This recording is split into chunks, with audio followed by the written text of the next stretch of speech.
Assalamualaikum warahmatullahi wabarakatuh. Bismillahirrahmanirrahim. Alhamdulillahi rabbil alamin. Wassalatu wassalamu ala asyrafil anbiya'i wal mursalin wa ala alihi wa sahbihi ajma'in, amma ba'du. Segenap jamaah pengajian Masjid Jami Sa'adatul Muslimin yang saya muliakan, alhamdulillah pada pagi hari ini kita dapat bertemu dan bermuajahah kembali di waktu yang baik dan di tempat yang baik untuk sama-sama saling mengingatkan, saling menasehati, saling mempelajari apa-apa yang harus kita pelajari dari agama ini.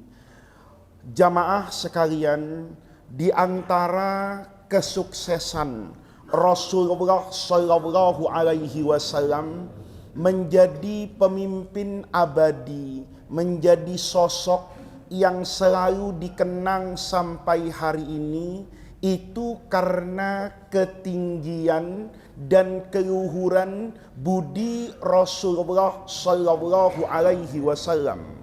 Rasul itu akhlaknya luar biasa, perilakunya ada pada ketinggian puncak kebaikan seorang manusia.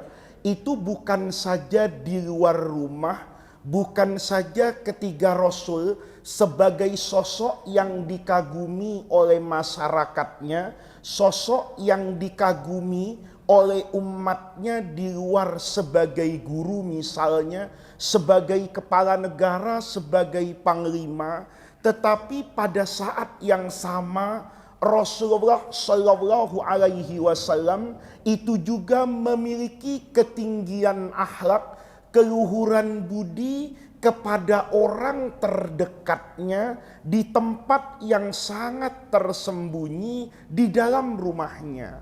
Kita kadang-kadang itu menjadi berakhlak kalau di luar rumah.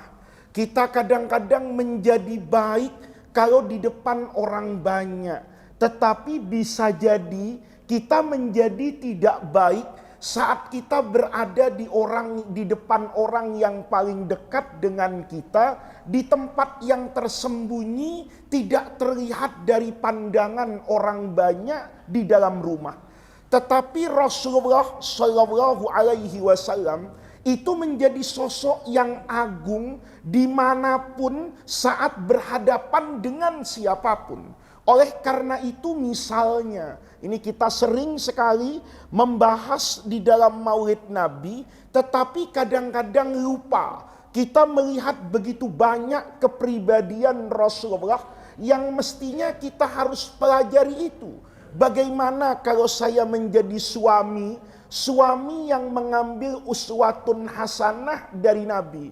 Kita kadang-kadang uswatun hasanah dari Nabi itu kita ambil sholatnya. Ada orang yang sholatnya bagus dengan dalih meniru Nabi, tetapi kemudian tidak bagus etika sosialnya. Padahal Rasulullah Shallallahu Alaihi Wasallam itu harus kita jadikan uswatun hasanah, teladan pada kehidupan kita secara utuh. Di dalam Al-Quran misalnya, agama ini membawa pesan yang luar biasa. Kata Allah, ini ajaran Nabi Muhammad, wa ashiruhunna bil ma'ruf. Ini agama yang memerintahkan kepada para suami, para kepala rumah tangga, kalau Anda jadi suami, Anda menjadi pemimpin di rumah Anda, maka perintah agama wa ashiruhunna, perlakukanlah istri-istri kalian itu bil ma'ruf, dengan baik. Ayat lain itu menyatakan di dalam Al-Quran misalnya, walahunna mithlul ladzi alaihinna bil ma'ruf. Ini agama mengajarkan bahwa setiap individu manusia di dunia ini itu punya hak dan punya kewajiban.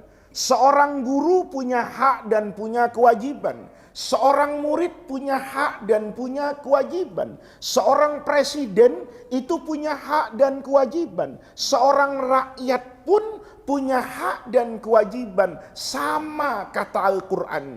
Istri kalian itu punya hak. Walahunna, ini bicara tentang hak. Mithlul ladzi alaihinna bil ma'ruf. Kalau Anda ingin menagih kewajiban istri Anda, maka kata Quran, tanyakan dulu kepada diri Anda, apakah Anda juga memenuhi hak-haknya istri. Ini kita banyak mau makan enak tapi tidak ngasih uang belanja, ya. Mau makannya apa ini? Enak tapi tidak mau ngasih uang belanja. Mau istrinya cakep kayak artis tapi tidak pernah dibelikan bedak gitu loh. Nah ini kalau kita lihat itu bertentangan bapak-bapak dengan apa yang dilakukan oleh Rasulullah Shallallahu Alaihi Wasallam ketika Nabi betul-betul menjadi sosok suami, sosok pemimpin di dalam rumah yang luar biasa. Saya pagi hari ini, karena minggu depan itu, saya tadi lihat di kalender itu, ada tradisi hari ayah gitu ya. Hari ayah di mana seorang laki-laki itu diminta untuk menjadi suami yang baik, untuk menjadi kepala rumah tangga yang baik. Saya ingat sekarang masih bulan Rabi Ats-Tsani, orang masih muludan, jangan sampai nanti orang tidak tahu bagaimana kepribadian sosok Rasulullah ketika menjadi kepala rumah tangga. Ini kebetulan yang datang ini semuanya kepala rumah tangga. Ini nggak ada ibu rumah tangga saya lihat. Jadi cocok betul ketika saya tadi ngelihat acara-acara saya. Ya ini acara saya besok kemana-kemana. Tiba-tiba tanggal depan itu ada di kalender itu ditulis gitu loh. Hari ayah. Saya ingat iya. Kalau jadi suami, jadi ayah, itu orang kadang-kadang lupa dengan sosok Rasulullah Shallallahu Alaihi Wasallam. Ini saya kumpulkan tadi sebisa-bisanya hadis-hadis yang mungkin akan memberikan inspirasi kepada kita untuk menjadi suami yang mengambil uswatun hasanah dari Rasulullah. Yang pertama misalnya, Rasulullah itu tidak pernah lupa dengan kebaikan istri. Nih, kalau kita kadang-kadang lupa nih, masih miskin setia, kaya kadang-kadang nyakitin hati siapa itu? Istrinya. Ini Rasulullah Shallallahu Alaihi Wasallam itu tidak pernah lupa dengan jasa dan kebaikan istrinya. Di dalam hadis itu dinyatakan, karena Nabi Shallallahu Alaihi Wasallam idza dzakara Khadijata athna 'alaiha fa ahsana ats-tsana'a.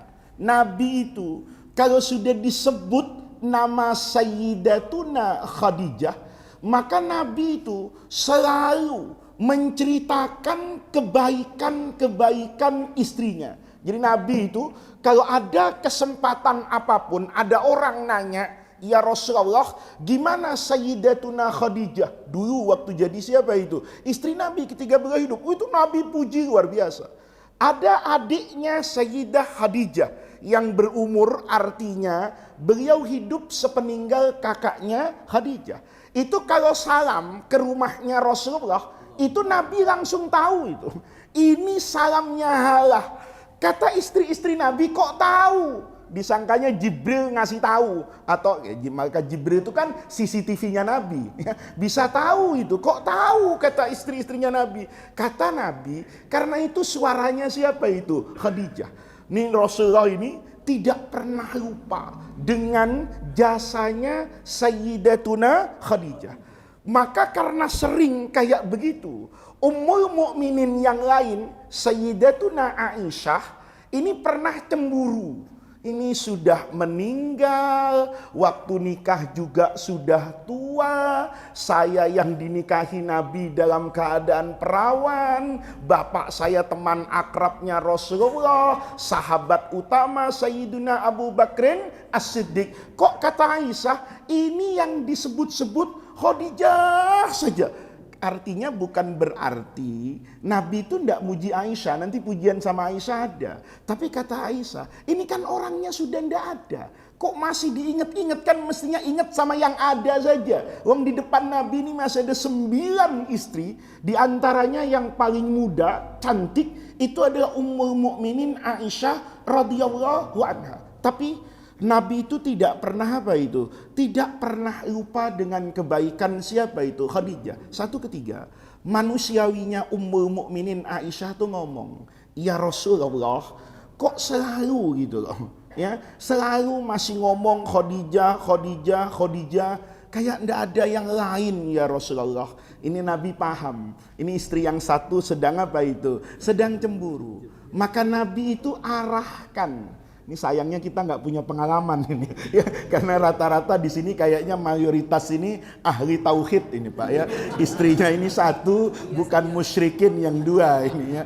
Nah tapi ini sebagai gambaran, nah ini contohnya. Nabi itu selalu ingat dengan jasanya istri. Apa ketika Aisyah itu protes lah ya, pokoknya saya kan tidak kurang hebat ya Rasulullah, saya akan berkhidmat, saya akan begitulah. Apa kata Rasulullah Sallallahu Alaihi Wasallam? Wahai istriku Aisyah, Allah itu menaruh begitu banyak kebaikan pada istriku yang bernama Khadijah. Qad amanat bi idh kafara bin nasu. Dulu Khadijah itu menjadi orang yang pertama kali percaya, beriman kepada saya ketika orang se-Mekah ini justru kafir, tidak mau menjadi pengikut saya. Itu tidak bisa saya lupakan. Ketika saya dapat wahyu pertama kali, itu Iqra. Bapak tahu dalam sejarah, itu Rasulullah pulang itu. Begitu pulang dari Gua Hira, yang Nabi itu biasa melakukan tahannus. Tahannus itu Nabi ya dulu kalau naik ke atas Jabal Nur itu, Gua Hira, itu dari Gua Hira itu kelihatan Ka'bah di Masjidil Haram. Sekarang enggak kelihatan karena sudah banyak gedung, enggak seindah dulu. Kalau dulu mata itu lurus ngelihat Ka'bah. Maka kebiasaan Rasulullah sebelum jadi nabi, itu Nabi melakukan tahannus. Tahannus itu masuk ke dalam Gua Hira, itu melihat keadaan kaumnya. Biasa 1, 2, 3 hari Nabi pulang dan biasa-biasa saja. Ketika itu Nabi turun itu dari Gua Hira setelah mendapatkan apa ini? Wahyu. Itu Nabi mengatakan kepada istrinya, "Zammiluni, zammiluni." Saya minta diapakan itu? Diselimuti di hari yang cukup panas. Maka Ummul Mukminin Khadijah ini itu bertanya kepada suaminya, "Ada apa suamiku? Kenapa kok engkau sedemikian apa ini? Cemas." Rasulullah kemudian menyampaikan dakwahnya bahwa beliau hari ini sudah diangkat oleh Allah menjadi apa ini? Menjadi nabi untuk menyampaikan ajaran tauhid, dan Rasulullah itu sudah melihat resiko dan tantangan besar yang akan dihadapi oleh Rasulullah. Coba lihat, kata Khadijah, "Kenapa engkau cemas? Innaka latasilur rahimah." Bukankah engkau selama ini wahai suamiku itu orang yang rajin bersilaturahmi, menengok orang-orang yang sakit. Jadi ini orang kalau mau jadi nabi itu sebetulnya ndak ujuk-ujuk jadi nabi, Pak. Ya, ini kalau kita belajar dalam ilmu kalam tauhid itu keistimewaan nabi itu sebetulnya terbagi dua, Pak. Ada keistimewaan setelah menjadi nabi, itu namanya mukjizat. Jadi kalau mukjizat itu istimewa, tapi orangnya sudah harus jadi apa ini? Jadi nabi. Kalau orangnya belum jadi nabi, tapi nanti jadi nabi. Kayak misalnya yang Bapak dengar dalam cerita sejarah itu, nabi itu kalau kemana-mana, itu diikuti awan. Itu enak, Pak. Nabi kalau mau hutan gak usah pasang tenda itu kalau sekarang itu. Kenapa? Karena setiap yang bersama Rasulullah itu selalu ada apa itu? Awan. Kemanapun Nabi pergi, itu awan selalu apa itu? Ikut memayungi Rasulullah. Padahal Nabi waktu itu belum jadi apa itu? Belum jadi. Itu namanya irhas. Ya, jadi Nabi sebelum jadi Nabi itu dikatakan sama istrinya, "Untuk apa engkau sedih? Wong selama ini orang engkau baik." Ini buat kita nih yang nanti mau jadi ustadz itu juga hati-hati gitu loh. Jangan suka colek-colek janda tahu-tahu sebulan depan jadi ustadz gitu loh. Nah, itu nanti orang kaget loh. Itu Faiz jadi ustadz itu. Kemarin wah itu repot, Pak. Rasulullah Shallallahu Alaihi Wasallam itu diingatkan loh sama Khadijah, untuk apa takut? Artinya apa? Orang tuh kalau mau jadi pemimpin, orang tuh kalau mau jadi uswatun hasanah, orang tuh kalau mau amar ma'ruf, nahi mungkar. Kalau orang itu betul orang baik, nggak usah takut gitu.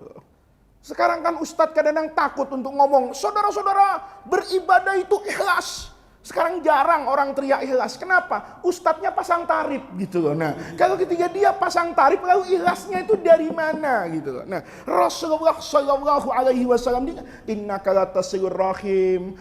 Kalau ada orang sakit, engkau paling dulu ya Rasulullah datang. Engkau ini al-amin. Tidak pernah apa ini? Dusta. Kata siapa ini? Kata Rasulullah.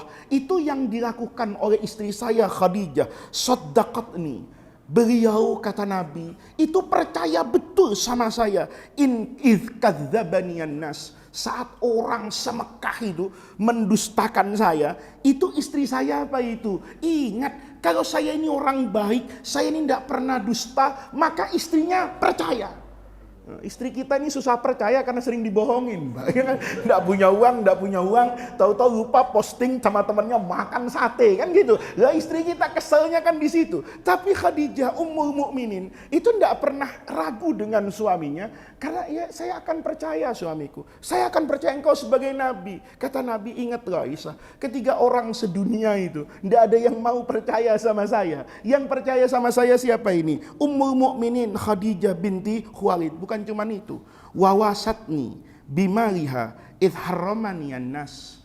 Khadijah itu membuka lemarinya, membuka dompetnya, ngasih tahu pin ATM-nya untuk saya. Kata Rasulullah, saat saya tidak punya apa-apa, itu Ummul Mukminin Khadijah itu memberikan hartanya untuk saya. Coba lihat, jarang kita nyebut-nyebut kebaikan istri itu, jarang-jarang itu. Karena apalagi nyebut kayak gini takut itu, oh jadi gue nggak modal ya jadi suami. Kenapa? Ternyata diongkosin siapa itu? Istrinya. Tapi itu kan bukan sesuatu yang apa itu? Yang aib. Selama itu tetap tidak Nabi itu kan disupport, dikasih bantuan uang untuk dakwah, tapi kan juga tidak merendahkan kedudukan Rasulullah sebagai apa ini? Suami. Maka sama Nabi saya nggak boleh tutupi bahwa dulu saya bisa ke sana. Itu yang berikan untanya Sayyidah siapa itu? Khadijah. Itu adalah istri yang agung. Maka dulu pemimpin Islam itu Buya Hamka itu pernah Bapak diberi penghargaan luar biasa. Istri beliau itu namanya Ruham. Buya Hamka itu dikasih penghargaan yang luar biasa. Waktu itu beliau kan ketua umum Muhammadiyah. Itu beliau dapat penghargaan di satu daerah sebagai tokoh bla bla bla macam-macam.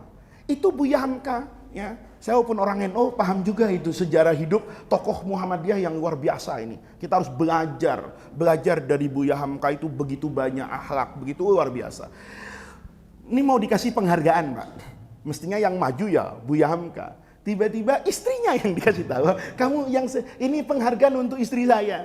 Istri saya ini yang betul-betul, singkat cerita saja karena ini hadisnya masih banyak. Singkat cerita, kata Buya Hamka, kenapa saya harus menyebut istri saya?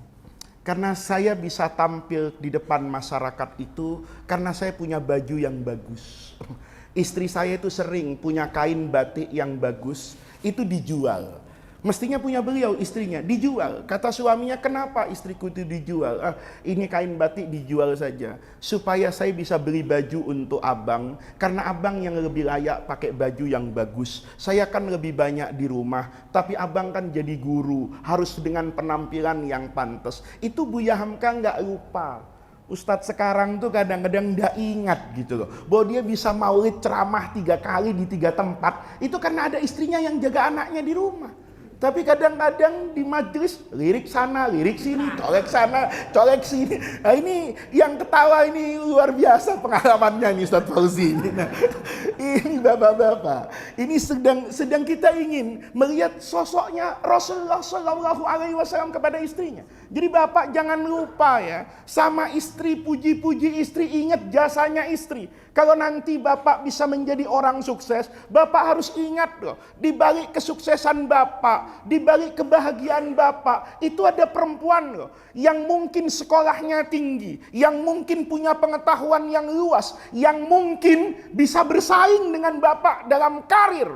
tapi dia memilih untuk mengabdikan dirinya, mendedikasikan dirinya untuk rumah tangga. Itu yang membuat Rasulullah tidak pernah lupa sama Ummul Mukminin Khadijah binti Khuwailid. Itu kepada Khadijah. Aisyah tambah cemburu kan. Waduh, ini senjata saya kalah. Tapi Nabi itu tahu ya, ketika pertama tadi ini disebut Khadijahnya. Aisyah bilang, wah, ini kok saya nanya bukannya malah dihibur, malah diapakan itu? Dipuji-puji. Tapi Rasulullah itu juga menjaga. Ini lihat nih.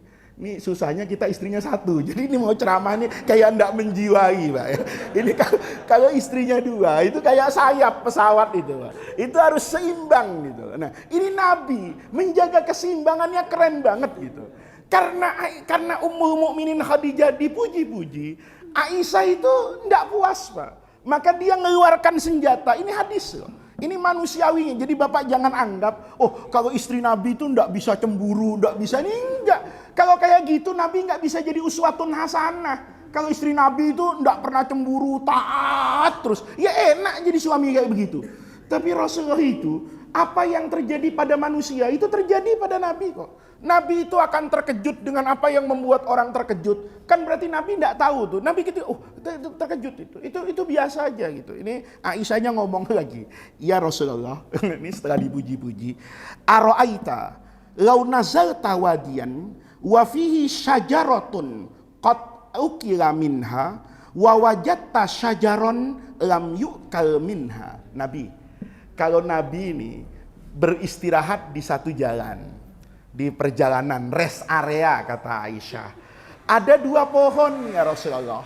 Pohon yang pertama itu sudah dimanfaatkan oleh orang lain. Mungkin buahnya sudah dipetik, sudah disenderin orang.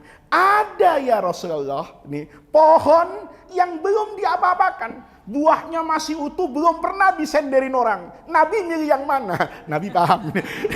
Ini kalau saya jawab ya dengan yang lain, ini repot ini. Kenapa? Masih ngotot. Kata Nabi, ya jelas dong, kata Nabi, saya pilih pohon yang buahnya belum dipetik orang dan belum disandari orang. Tersenyumlah Ummul Mukminin Aisyah, karena dengan bangganya tuh yang dinikahi Nabi dalam keadaan perawan itu cuma saya. Iya.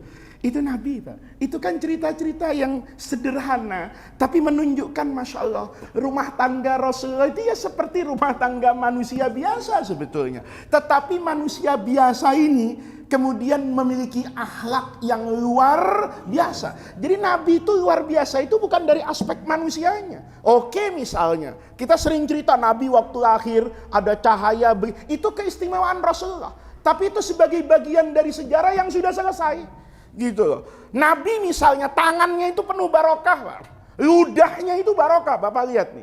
Ini orang yang enggak percaya tabarruk dengan ludah, itu kurang ngaji, Pak. Ya, kurang ngaji, betul. Jabir itu dulu itu pernah ngelihat Rasulullah ini lapar. Dia bilang sama istrinya, Nabi lapar gitu. Masak gitu. Kata istrinya, tapi Nabi itu enggak pernah mau makan sendirian. Jadi kalau ada ustadz kebulinya sendirian itu tidak sesuai sunnah Nabi. Itu iya betul. Nabi itu jadi ustadz loh. Nabi itu kan guru, tapi Nabi itu tidak bisa makan sendirian, Pak. Kalau kita, Masya Allah, nasi padang satu sebungkus, temennya datang cemberut kita. Nabi itu tidak bisa makan sendirian. Karena Nabi itu selalu ngomong, makanan satu orang cukup 2 orang. Makanan 2 orang cukup 3 orang. Itu Nabi begitu, Pak. Kalau Nabi lagi sendirian, dipanggil temannya. Temannya seneng banget. Alhamdulillah berdua. Besoknya Nabi lagi makan berdua. Mesti manggil orang keberapa itu? Ketiga. Itu Rasulullah. Maka kata istrinya Jabir, Nabi itu kalau makan tidak bisa sendirian. Kata Jabir, ya emang iya. Kalau gitu masak yang banyak. Ya duitnya nggak ada, kata bininya. Kata duitnya nggak ada. Nah, kalau nggak duitnya nggak ada, kata siapa ini? Kata Jabir, yang ada berapa? Ya udahlah, 20 orang bisa lah. Gitu. Cuman ngundang 20 orang, beres katanya. Udah. Selesai masak, istrinya Jabir wanti-wanti. Kasih tahu sama Nabi ya. Ini cukup 20 orang loh, ya. Awas katanya, lu jangan malu-maluin gua, ya kan? Lah iya, Pak. Kayak kita bikin acara di rumah itu. Kalau siapnya 20, jangan ngumpulin satu kelurahan gitu loh. Ini perempuan biasa begitu, Pak. Karena dia enggak mau malu kan, yang punya hajat ini katanya. Ingat ya, awas. Oke. Jabir ngomong, ya Rasulullah, istri saya masak di rumah, ya kepengen Nabi makan. Belum selesai nih Jabir ngomong, dipotong sama Rasulullah. Ayyuhan nas di masjid. Ini Jabir ngundang kita makan. Ayo kita makan. Jabir mau jelasin gak enak, mau motong Nabi gak enak. Tapi waduh, kata Jabir, abis ini gua sama wajan ya kan, bini gua tabokin loh. Semasjid begini datang semua, Pak. Datang itu. Tapi Nabi itu bilang sama Jabir, Jabir pulang duluan ya, siapin tuh, panasin deh sopnya ya, ntar biar kita datang, kan jarak dari masjid ke rumahnya kan cukup jauh ya, kata Rasul, lu duluan. Tapi ingat, makanan bilang sama bininya ya, jangan disentuh-sentuh sebelum ketemu saya. Ingat pesan Nabi itu. Iya Rasulullah, baik. Pulang Jabir, lemes Pak pulangnya itu. Dia ngomong ke istrinya, kata istrinya, kenapa Bang? Kok lemes kayak gitu? Gimana nggak lemes katanya? Semasjid diajak, ditunjuk matanya Jabir itu. Kan gue udah bilang cuma 20, lu budek apa kan begitu kan? Kalau bini sekarang, kata Jabir, baru ngomong, Nabi langsung ayuhan nas katanya. Itu kan semua orang. Jangan-jangan orang Yahudi juga ikut ayuhan nas, bukan ya ayyuhalladzina amanu katanya. Waduh, gimana? Tenang katanya. Pokoknya kata Nabi, itu makanan jangan diutak-utik. Sebelum ketemu sama siapa itu? Rasul. Itu betulan Pak. Begitu sampai ditanya sama Nabi, Jabir, mana makanannya? Di meja makan ya Rasulullah itu prasmanan kata. Nabi datang tuh diudahin Pak. Buh. Apa kata Jabir? Aneh kata Jabir. Semua orang tuh tiap ngambil roti, rotinya ada lagi Pak. Tiap ngambil sop, sopnya ada lagi. Kenapa? Ada pipa GoFood dari surga dipasang sama siapa? Sama Jibril Rasulullah. Jadi di situ Nabi itu adalah orang yang apa itu? Yang luar biasa akhlaknya. Ini bapak-bapak ya. Jadi Rasulullah Shallallahu Alaihi Wasallam itu kepada Ummul Mukminin Aisyah itu juga menjaga perasaan ini, akhlak Nabi itu yang memang luar biasa. Ini kalau kita baca hadis-hadisnya, Rasulullah itu kepada keluarganya itu luar biasa. Aisyah itu cerita, karena sallallahu alaihi wasallam la yadkhulu baitahu illa wasiwaku ala famihi.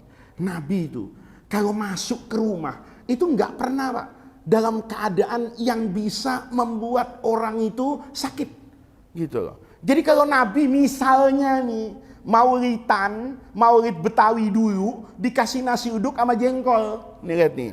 Nabi makan kan misalnya makanannya, kayak jengkol itu kan buat banyak orang di Jakarta itu enak, mahal. Soal bau kan belakangan. Tapi berapa banyak dari kita itu istrinya nggak dapat jengkol Pak, cuman dapat baunya di kamar mandi. Mohon maaf nih, suaminya enak aja makan duren montong, nasi kebuli, duren montong, kagak cuci tangan Pak. Masuk pulang ke rumahnya mana nggak bawa berkat ya kan, bininya cium tangan, masya Allah banget, yang ini bau kebuli, yang ini bau duren gitu ya. Kata suaminya, iya nasib lo dah cuman dapat baunya. Lihat nih, Nabi itu nggak mau kayak gitu. Kalau Nabi makan duren montong dikasih sama Jabir kayak tadi itu, maka Rasulullah Shallallahu Alaihi Wasallam itu bapak-bapak itu membersihkan dulu, ya itu membersihkan dulu, nggak mau bininya dapat apa ini baunya. Kita sering Pak jalan-jalan cerita, wah saya tugas di luar negeri gini, bininya cuma dapat baju kotor, ya kan? Bininya cuma dapat apa itu baju kotor. Rasulullah ini penting Pak, karena tadi itu yang saya katakan mukjizat Nabi bisa banyakin makanan itu bisa dikenang Pak, tapi tidak bisa dirasakan hari ini. Kenapa? Ludahnya Rasulullah nggak ada hari ini. Tapi akhlak Nabi itu bisa Pak merubah kehidupan kita dalam rumah tangga itu menjadi lebih baik. Jadi bapak-bapak nih kalau sudah mulutan ya bertahun-tahun masuk rumah mulutnya bau jengkol cuek aja, itu kayaknya nggak ada hasilnya maulid Pak. Nggak ada hasilnya maulid. Kenapa? Ya kan susah Pak Ustadz, kalau Nabi siwakan, saya kan pakai gosok gigi, gimana caranya? Banyak caranya. Ada permen wangi itu Pak, kan banyak itu permen wangi itu, kalau dimakan itu bau apapun hilang. Begitu ada tisu basah, ada parfum. Begitu rumah, ya Allah tadi enak bener saya makan durian montong cium. Masya Allah. Kasih aja minyak wangi, beli di Al-Hawi 10.000. Ya kan selesai itu. Yang kita pakai minyak wangi di sini, pulang bininya, Masya Allah wangi banget. Iya tangannya Habib. Gitu kan selesai. Ya, selesai sudah. Nggak usah cerita kalau istri. Ya Allah bang tadi makan durian montong. Iya, mana nasi kebuli kambing lagi tadi. Bininya cuma dapat bangunin jam setengah 12 malam suami pulang maulid. Gitu, mana cuma dibawain pisang 2 biji kan gitu. Nah, ini bapak-bapak, ini harus menginspirasi. Jadi yang kayak gitu, itu buahnya maulid Nabi harusnya gitu. Sering-sering datang maulid, tapi ada perubahan apa itu? Perubahan pada perilaku diri. Itu Rasulullah. Kalau masuk rumah, ini kan berarti sudah sesuai dengan protokol kesehatan. Yang kemarin kita waktu zaman Covid, kalau masuk rumah, itu kata semua ahli kesehatan suruh apa itu? Suruh mandi, Pak. Makanya saya itu berhenti ngaji malam karena itu. Covid nggak kena masuk angin saya. Kenapa? Setiap hari harus apa ini? Mandi dengan rambut-rambutnya jam 1 malam. Wah repot kata saya. Mendingan sudah maulidnya tahun depan saja. Nggak ikut. Itu Nabi, Pak. Jadi kalau masuk ke rumah, itu Nabi selalu mulutnya itu tidak pernah itu bau. Yang lebih hebat lagi kata Ummul Mukminin. Ini harus mengerti, Pak. Madoroba Rasulullah sallallahu alaihi wasallam biyadihim ra'atan lahu qattu wala khadiman. Nabi itu tidak pernah tangannya itu mukul istrinya seumur hidup, itu tidak pernah. Tidak pernah. Pembantu lain lagi. Nanti kapan-kapan kita cerita Nabi kalau jadi majikan. Ini biar majikan-majikan atasan-atasan juga ngerti. Tapi belakangan ya, kapan-kapan lah maulid tahun depan umur kita panjang mudah-mudahan. Ini Nabi tidak pernah mukul istrinya. Maka kalau ngaji agama itu yang utuh gitu loh. Jangan cuma baca Al-Quran, fa'idhuhunna wahjuruhunna fil madaji wadribuhunna. Wah, berarti bini kita boleh diapakan nih? Digebukin. Ah, keren banget lagi. Mengartikan wadribuhunna itu digebukin. Masya Allah, jadi sansak tinju. Itu bapak-bapak. Kita harus ngerti. Ayat tadi bilang apa? Kalau istri itu nusus. Nusus itu bukan sekedar kesalahan kecil. Ini kita kadang-kadang cuma kesalahan kecil, nusus itu enggak mau diajak tidur. Siapa itu? Istrinya. Fa'idhuhunna, nasihati dulu. Yang setelah nasihati dulu, wahjuruhunna fil madaji, jangan tidur sekamar. Istrinya merasa kalau suaminya nanti wadribuhunna. Contohnya pukul pakai apa? Pakai siwak dan bukan pada tempat yang terhormat. Nih kita kadang mirip apa sama bini, ya betul sih pakai siwak, tapi di jidatnya memang bego gitu. Ya itu Nabi bilang di tempat yang tidak melukai kehormatan, dan itu bukan untuk menyakiti, sekedar isyarat kuat bahwa suaminya itu sudah dalam keadaan apa itu marah itu. Kalau memang boleh, Pak, istri kok nggak benar wajib kita pukul. Kalau wajib kenapa Nabi nggak mukul istrinya? Gitu loh. Nabi itu terjemah hidup dari Quran, Pak. Kita itu paham Quran dari mana? Ya dari perkataan Nabi. Kalau tidak dari perkataan Nabi, dari perbuatan Nabi. Bapak bisa sholat dari mana itu? Kok Qurannya nggak nyebutkan cara sholat itu? Nabi kan cuma ngomong, "Shollu kama ra'aitumuni usolli." Maka apa yang Bapak lihat dari sholatnya Nabi itu menjadi tafsir dari ayat Al-Quran yang berbicara tentang wa aqimus sholat. Sama, Pak. Kalau ayat tadi bilang istri itu wadribuhunna, mukulnya itu lihat sama Rasulullah. Ini kadang-kadang kita ini Islam sakar PDW, ya. Kalau sudah cocok dengan ini, ngelawan, gue tabok loh. Kenapa? Ini gue dapat SK dari Al-Quran untuk nabok ente. Ya Allah, ya kan? Ini kayaknya perlu ditatar ini, ya. Ini suami-suami yang kayak gini perlu diapakan? Ditatar. Nabi itu tidak pernah mukul, Pak. Tidak pernah mukul istri. Bahkan istrinya itu dalam riwayat yang lain tuh kangen dimarahin, Pak. Coba, kalau bini kita tuh kangen disayang, gitu. Kalau ini kangen diapakan nih? Kok Nabi itu tidak pernah marah ya? Masak keasinan ya dimakan, yang makanan kata istrinya itu. Saya masak tuh tahu, saya sendiri ngerasa kayaknya nggak enak gitu. Nabi doyan banget, Pak. Nabi itu nggak pernah mencela makanan yang disediakan oleh istrinya. Itu Rasulullah, ya. Itu Rasulullah. Nabi itu puasa sunnah, Bapak tahu kan? Puasa itu ada bedanya, Pak, dalam ketentuan Islam. Kalau puasa wajib itu niatnya harus dari apa itu? Malam. Kalau puasa sunnah itu boleh siang-siang. Itu asbabul wurudnya. Kan Nabi nanya sama istrinya. Aisyah, saya lapar nih, sudah masak belum? Belum ya Rasulullah. Yaudah deh, kalau gitu saya puasa. Coba, ada nggak suami yang kayak gitu? Neng, kopi. Nggak ada bang, ya udah anak puasa gitu kan. Kita nggak, kopi yang gitu, teriak berkali-kali. Itu Nabi dijawab sekali sama istrinya, saya ndak ada makanan ya Rasulullah karena ndak ada uang. Selesai. Saya belum sempat masak ya Rasulullah, mungkin karena sibuk nyuci baju. Kata Nabi, ya sudahlah, ndak usah masak kalau gitu. Saya apa ini? Puasa.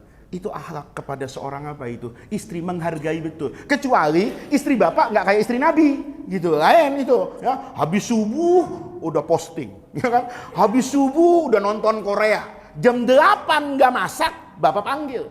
Tapi Nabi itu tahu kalau istrinya itu berkhidmat kepada Rasulullah. Ketika belum masak, Nabi itu tidak lagi suudzon. Oh, mungkin ada pekerjaan lain yang memberatkan, membuat istri saya belum sempat untuk masak. Sudahlah, saya tidak ingin membebankan istri saya dengan beban yang lebih dari itu. Mendingan saya cari pahala, ngapain itu? Puasa sunnah. Itu Rasulullah Shallallahu Alaihi Wasallam.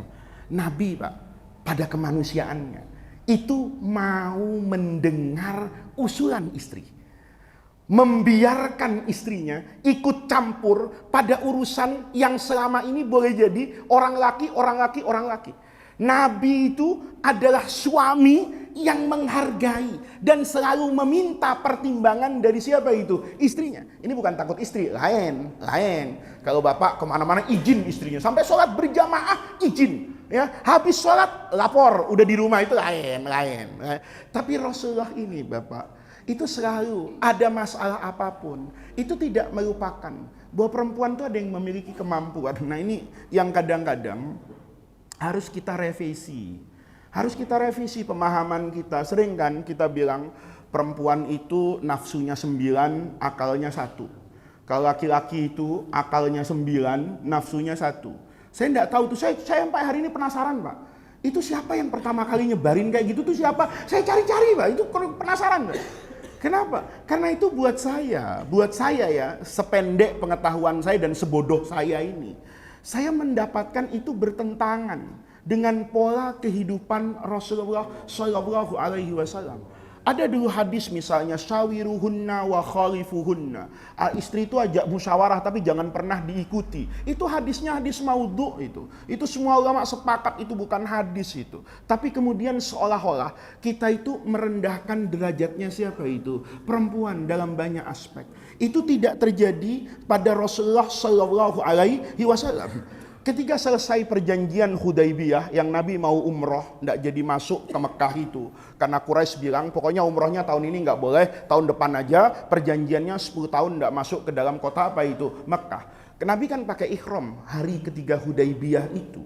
Maka selesai perjanjian itu kata Quraisy, Anda harus taati Muhammad. Oke kata Nabi, saya sudah taati, saya sudah cap jempol, sudah kasih khotmun nubuwah, saya mengikuti aturan itu. Kata Nabi, saya mau balik ke Madinah. Maka Nabi bilang, kumu, yuk sekarang kita balik, kita mau balik, kumu, wanharu, fanharu, potong yang bawa-bawa apa itu binatang tadi itu ya, potong kata Nabi, thumma haliku, kemudian cukur apa ini rambut. Itu kayak orang tahallul tapi tidak melakukan manasik. Sahabat ini yang sudah belajar manasik umroh ya, di travel ya kan, tahu nih ya kan, loh bagaimana nyopot baju ihram tanpa apa ini tawaf dan sa'i, nggak bisa bapak-bapak ya. Ini satu-satunya ibadah yang tidak bisa dibatalkan sekalipun rusak. Beda dengan sholat, bapak sholat kentut mundur wudhu lagi. Tapi kalau bapak batal dalam ibadah haji, itu tetap harus diselesaikan sampai akhir, sekalipun hajinya itu haji yang apa itu? Yang fasid. Kenapa? Karena ada tempatnya, ada waktunya untuk orang buka apa itu? Ihram. Maka kata sahabat, bagaimana saya buka baju ihram ya? Wong kita belum tawaf, belum sa'i dan belum tahallul. Kok langsung ahliku cukur aja gimana? Tidak ada tuh Pak. Sahabat yang nurut sama Nabi. Itu bukan berarti mereka membantah Nabi. Mereka tuh saking rindunya sama tanah Mekah, saking kangennya. Ini Ka'bah Mekah udah di depan mata. Kok Rasulullah ngalah gitu? Kenapa Nabi itu nggak minta bantuan Jibril untuk jadi pengawalan foreider? Beres Pak. Iya, kalau Nabi waktu itu, oke Quraisy, perjanjian ntar. Saya mau umroh dulu. Oh saya bunuh Muhammad, tenang. Lo macam-macam gua panggil Jibril. Jibril, ayo kawal. Coba bayangin Pak. Kalau Jibril pakai forerunner satu di depan, ya kan? Nguing masuk Mekah. Tapi Jibril aman enggak kira-kira? Aman. Ada Quraisy tinggal, tiup aja ke India itu semua. Selesai itu. Tapi itu kan tidak dilakukan oleh Rasulullah. Sahabat berpikir begini. Nabi di perang Badar bisa kok ngalahin orang kafir. Wa ma romaita id romaita walakinnallaha roma. Kan bisa. Kamu ndak membunuh kok, ndak melempar panah kok. Yang melempar itu Jibril kok. Yang menggerakkan pedang itu Jibril. Banyak orang di Badar itu ngelihat, wong anak panah saya belum saya lepas, kok orang kafirnya udah mati gitu loh. Wong pedang ini belum nyampe, kok kepalanya udah lewat gitu loh. Karena itu Jibril ikut campur. Bayangan mereka, Nabi kok ngalah amat sih, kok lembek amat nih Pak. Enggak selamanya Pak, lembek itu mendatangkan kekalahan. Lembek itu kadang-kadang kayak Rasulullah itu ngalah kayak gitu. Nanti Islam jadi aziz gara-gara perjanjian Hudaibiyah. Enggak ada yang mau Pak, karena berharap Jibril turun tadi. Kata Nabi curhat sama istrinya. Ummi Salamah itu, Hindun binti Umayyah al-Mahzumiyah itu. Kata Nabi ke Ummi Salamah, pusing saya ini kata. Kenapa suamiku katanya? Ini loh, kok mereka nggak mau balik ke Madinah, nggak mau menuruti perintah saya. Kata Ummi Salamah, Nabi mau nggak urusan ini beres? Kadang-kadang kita udah diem aja loh, mengerti apa sih perempuan kan gitu. Itu bukan bahasa agama Pak. Diem lo, ngerti apa perempuan, ke dapur, masak, itu bukan bahasa Islam Pak. Bahasa Islam itu mendengar istri.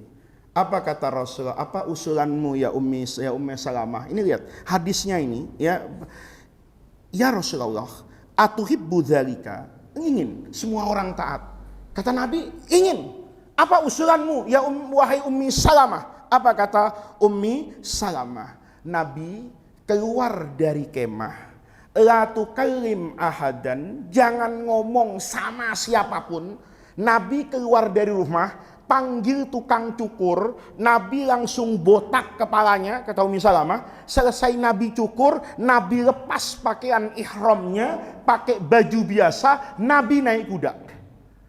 Kata Rasulullah, kalau itu dikerjakan, kira-kira mereka nurut nggak? Masih nanya sama bininya. Kata Ummi Salamah, insya Allah ya Rasulullah nurut. Itu Rasulullah betul mengerjakan apa yang dikatakan oleh Ummi Salamah istrinya. Yang bukan sarjana, yang bukan ustazah, yang bukan tokoh pengajian, hanya ibu rumah tangga biasa. Yang dinikahi oleh Rasulullah. Karena untuk menjaga kehormatan keluarga Ummi Salamah yang suaminya itu meninggal di perang Uhud karena membela Rasulullah. Bukan perempuan yang Bapak bayangkan kayak ustazah kan gitu. Kalau kiai, bunyai, ustadz, ustazah, bukan, ibu rumah tangga. Begitu Nabi ikut, semuanya terjadi. Begitu selesai kata Nabi, sodakti, benar engkau Ummi Salamah. Hari itu Ummi Salamah, kalau kita pikir-pikir, itu usulannya mengalahkan semua sahabat yang hebat-hebat yang ada di depan Nabi. Itu Nabi ingin mengajarkan bahwa ada perempuan yang perlu kita dengar usulannya, sekalipun perempuan itu setiap hari cuman ngulek sambal. Kita tidak pernah tahu bahwa yang ngulek sambal itu mungkin punya ilmu yang tidak kita miliki. Itu Rasulullah. Jadi kalau baca kayak gini Pak, kayaknya kita masih jauh dari Rasulullah Shallallahu Alaihi Wasallam. Sayangnya kita sholawatnya kenceng, kalau maulid misalnya membayangkan mukjizat Nabi, tapi tidak melihat bahwa mukjizat Nabi yang paling utama dan pertama itu adalah akhlak. Nabi itu enggak banyak Pak dikasih mukjizat yang saya bilang tadi, ngasih ludah, wudu, air keluar dari tangan Nabi. Itu tidak terlalu populer Pak dalam banyak sejarah Islam. Yang populer itu justru akhlaknya. Karena akhlak Nabi, akhlak ini itu bisa mengandung pelajaran abadi sampai hari kiamat. Beda dengan kalau Nabi tangannya keluar air, iya hebat. Tapi hari ini apa yang bisa kita ambil dari itu? Tidak mungkin. Saya sehebat-hebatnya tangannya tidak bisa keluar air Pak. Kalau saya tangannya keluar air, jangan-jangan saya mau jadi dukun gitu loh. Ya bukan jadi kiai beneran. Hati-hati juga saya. Kalau tahu-tahu Pak Herman, Gus gimana wudhu? Nih Pak, wah begitu cerita dia. Sehalim tahu saya kayak gitu. Insya Allah di rumah saya banyak tamu itu. Minta ini, minta itu. Akhirnya saya nggak ngaji-ngaji kan begitu loh, bapak-bapak. Itu yang ingin saya sampaikan, betapa akhlak Rasulullah itu luar biasa. Bapak mesranya sama istrinya. Lihat, perempuan itu haid. Dulu dalam tradisi jahiliyah, orang haid itu dianggap kotor. dijauhi. Bahkan dulu tidak sekamar Pak. Kalau sedang dalam keadaan apa ini? Haid. Apa yang dilakukan oleh Rasulullah untuk menghapuskan persepsi bahwa perempuan haid itu kayak perempuan najis gitu loh. Kan ada itu, kalau haid itu nggak mau dipegang, nggak ini, kena, wah itu lagi haid gini-gini. Nabi lihat Pak, apa kata Ummul Mukminin Aisyah? Kuntu asyrabu wa ana haidun. Saya ini minum, ya, minum. Saya contohin deh kali ini sekalian haus saya. Saya minum Pak. Aisyah minum. Saya minum itu dalam keadaan haid. Thumma unawiruhu an-nabiyya sallallahu alaihi wasallam. Setelah saya minum, Nabi datang. Kata saya, Nabi haus. Iya, ini Nabi masih ada minuman bekas saya, bekas istri loh Pak. Ya, bukan cuman diambil bekas minuman itu, kata Aisyah Ummul Mukminin. Fayadau. Maka Nabi meletakkan fahu, ini mesra banget nih. Mulut Rasulullah yang mulia itu diletakkan ala maudhi'i fiyya, di bekas mulut saya. Nanya Nabi itu, Aisyah, tadi minumnya itu lewat yang sebelah mana Aisyah, yang nempel bibirmu? Yang ini Rasulullah. Maka sama Nabi, bibir Nabi yang mulia itu ditempel begini Pak. Mesra banget itu. Padahal sudah Nabi. Kita kadang jadi ustadz udah sok-sokan nggak mesra lagi sama istrinya. Ya, lalu istrinya dianggap santrinya, suruh cium tangan ngambil barokah takut. Itu bapak-bapak. Itu saya ingin sampaikan loh. Itu bukan sesuatu, itu sesuatu yang manusiawi, disebarkan dalam buku hadis loh, disampaikan oleh para ulama. Betapa mesranya Nabi. Padahal kalau minum repot amat sih, nyari bekas siapa udah begitu. Aisyah, gua haus, langsung minum. Masih nanya, Aisyah, bekas mulutmu tadi di mana? Ditaruh itu bekas mulutnya Aisyah, dibekas kepada mulutnya Nabi. Padahal Aisyahnya dalam keadaan apa itu? Haid. Itu cara Rasulullah, bahwa perempuan yang haid itu nggak ada apa-apanya, nggak ada kotor-kotornya, nggak ada, cuman tidak boleh disetubuhi itu saja dalam apa itu? Dalam Islam. Tapi bergaul menjaga perasaan istri itu luar biasa. Itu bapak-bapak, kalau kita baca lagi nih, ini sebelum 6:30, ini hadisnya saya kumpulin banyak banget Pak, ya, yang untuk menunjukkan Rasulullah itu luar biasa. Satu ketiga, ini ke Lebaran Pak. Lebaran itu kan banyak orang lalu lalang gitu. Ya biasa namanya Lebaran kan, orang mungkin bajunya berbeda, ceria, ngelihat suasana itu. Maka Nabi itu manggil istrinya, ya Humaira. Istrinya itu istrinya itu Aisyah itu dipanggil dengan panggilan mesra Pak. Humaira gitu. Itu jadi istrinya itu seneng dipanggilnya itu. Ini kadang-kadang enggak hitam sini, wah repot itu kan. Ya betul hitam, tapi kan enggak perlu kayak begitu. Ini ya Humaira, itu dipanggil. Atuhibbina antanzuri ilaihim, ya Aisyah gitu loh. Kamu mau enggak ngelihat orang-orang itu, lihat tuh seneng banget ceria gitu. Kata Aisyah, ya mau ya Rasulullah. Sini kata Nabi. Maka Nabi itu kan yang ngelihat duluan. Aisyah itu naruh dagunya itu di atas pundaknya Rasulullah. Mesra banget Pak. Jadi orang tuh ngelihat Aisyah di pintu di jendela rumah itu sedang memandang suasana sekitar rumah Nabi dengan cara naruh dagunya Aisyah, mukanya itu di atas pundaknya Rasulullah. Mesra banget Pak. Ya. Kalau kita kan jaim dong, gue nih Habib, gue Ustadz, gue pemimpin umat tuh gimana sih gitu. Apa salahnya istri naruh di sini tuh, apa dosanya gitu loh. Kita kadang-kadang kalau itu kan nggak lagi kayak begitu Pak. Ini Rasulullah loh Pak. Jadi kalau Bapak bilang begitu, oh kok masa begitu, Bapak menghina Rasulullah loh. Apa Bapak lebih mulia dari Rasulullah? Apa Bapak lebih penting dari Rasulullah? Ini Nabi Pak. Itu membiarkan Ummul Mukminin datang. Ya, mana sih Rasulullah yang cakep-cakep pemandangan? Itu ya manusiawi kan, istri naruh muka di atas apa ini? Nabi, jangan gitu, lihat orang. Itu murid-murid gua Pak Hermawan nanti ya Nabi gitu doang kan gitu. Itu menunjukkan bahwa itu bukan kekurangan. Itu manusiawi, itu yang harus kita contoh. Nah, ini Bapak-bapak, ini banyak sekali Pak, ya. Yang luar biasa lagi, Nabi itu Ya, pernah satu ketika Nabi ngelihat Aisyah ini agak gemuk gitu loh, ya. Maka Nabi itu ngajak untuk bilang Aisyah diet gitu, nggak gitu loh. Diajak lomba lari sama Nabi nih.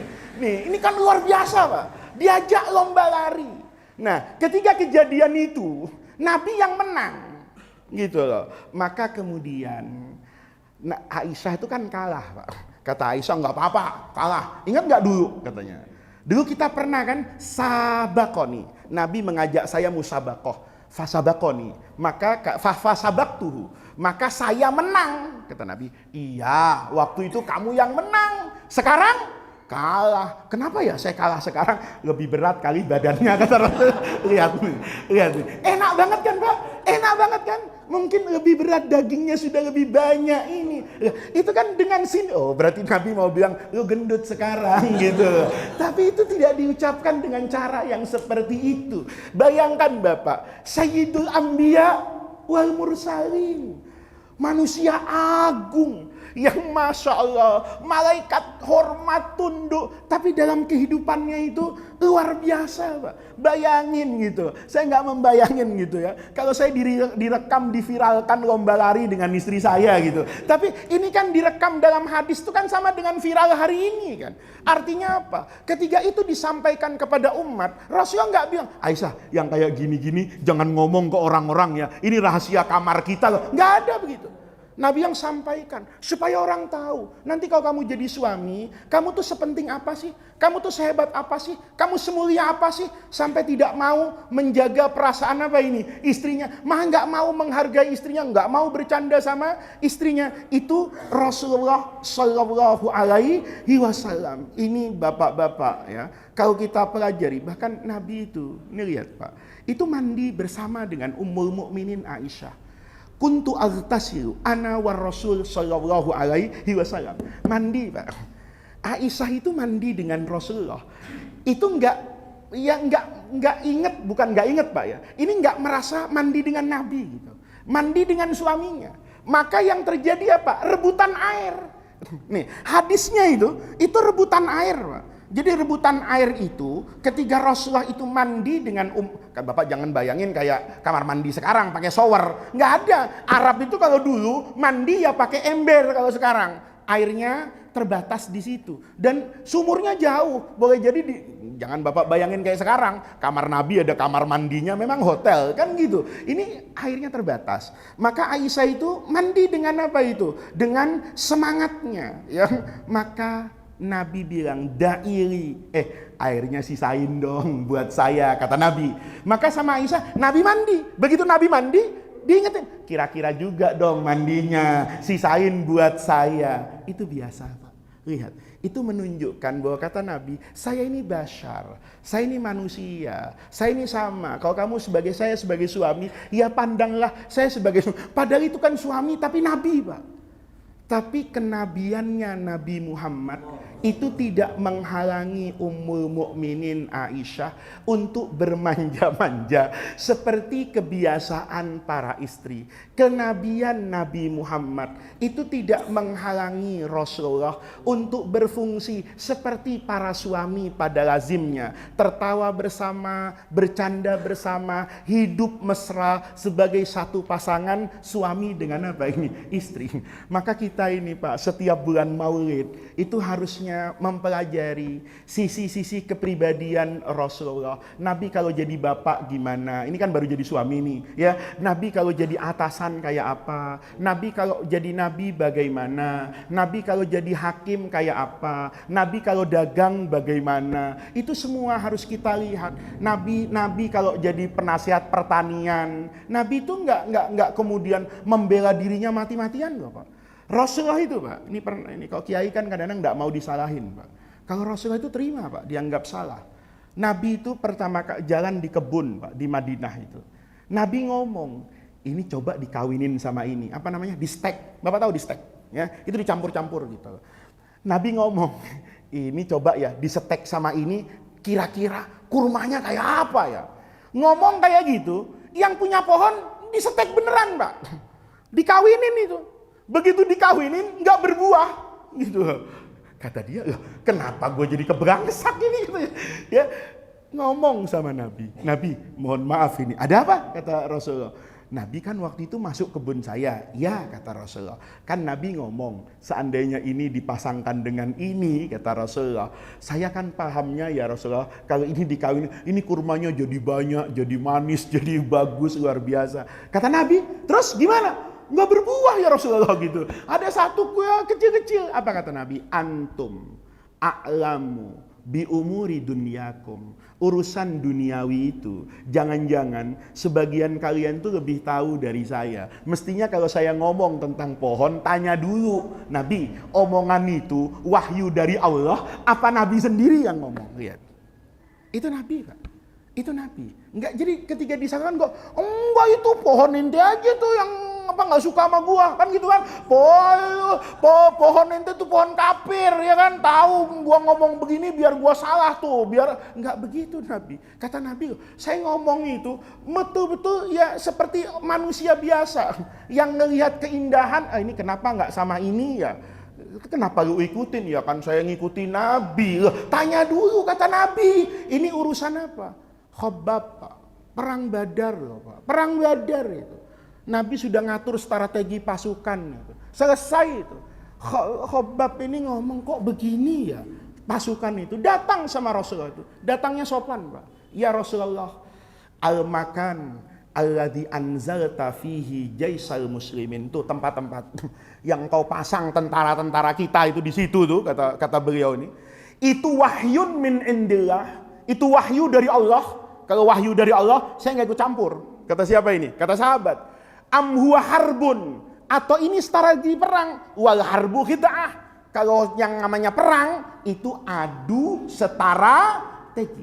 Apa kata Rasulullah? Bal huwa harbun. Itu harbun, itu perang. Kalau perang Nabi, saya usul jangan di situ Nabi. Pasukan ini taruh di tempat-tempat yang banyak airnya. Orang-orang ini habis menempuh perjalanan jauh dari Mekah ke Badar. Panas, kan nggak ada Alfamart, kan nggak ada Indomart, pasti kehausan, cari sumur. Maka sumur-sumur yang strategis itu kita di situ pasukannya. Ada sumur yang tidak strategis, kita tutup saja. Apa yang terjadi? Bener kan usulan itu? Begitu sampai, tentara Quraisy sudah apa itu? Lemes, kehausan, Pak. Cari air di mana-mana ndak ada, diajak perang, gampang matinya. Gitu. Itu Nabi nerima usulan siapa itu? Sahabat. Coba orang sekarang, udah lu tahu apa? Nah, gue nih kiai, guru lo, diem aja, nggak usah ikut campur, kan begitu. Itu Rasulullah, Pak. Rasulullah tuh menerima dari muridnya. Nanti kapan-kapan kita cerita ar-Rasul al-Mu'allim, guru sebagai Rasul sebagai guru, Rasul sebagai sahabat di perjalanan sama Abu Bakar itu. Itu Nabi luar biasa, Pak. Cuman sekarang sudah 6:30 ya. Artinya nanti kapan-kapan kita akan jelaskan gimana Nabi itu menjadi seorang sahabat, teman perjalanan. Itu kenabiannya Nabi Muhammad itu tidak menghalangi Nabi Muhammad untuk tetap menjadi manusia mulia yang terlihat aspek kemanusiaannya. Maka ketika kita memperingati Maulid Nabi besar Muhammad Shallallahu Alaihi Wasallam, kita harus selalu ingat bahwa tujuan dari Maulid itu agar sosok Rasulullah dalam berbagai dimensi kehidupannya itu selalu hadir di depan mata kita, sehingga kita bisa senantiasa mengambil keteladanan, mencontoh Rasulullah Shallallahu Alaihi Wasallam. Mudah-mudahan Allah jadikan jam'ana hadza jam'an marhuma wa tafarruqana min ba'dihi tafarruqan ma'suma. Mudah-mudahan langkah kaki yang kita gerakkan ke Masjid Sa'adatul Muslimin ini, semua yang kita baca, semua yang kita lihat, semua yang kita dengar, itu semua menjadi tawassul dan wasilah kita untuk mendapatkan khairat dunia wal akhirah. Mudah-mudahan Allah senantiasa membersamai kita, merahmati kita, menyayangi kita, orang-orang yang kita cintai, keluarga kita, semua orang-orang yang menolong dan membangkitkan semangat kita untuk selalu menjadi umat Rasulullah yang mengamalkan Al-Quran, mengamalkan hadis, menjadikan keduanya sebagai cermin dalam kehidupan kita. Mudah-mudahan Allah senantiasa meridhoi dan membersamai menyertai kita semua. Rabbana atina min ladunka rahmah wa hayyi lana min amrina rasyada. Allahumma la tahrimna khaira ma indaka li syarri ma indana. Kurang lebihnya saya mohon maaf. Assalamualaikum warahmatullahi wabarakatuh.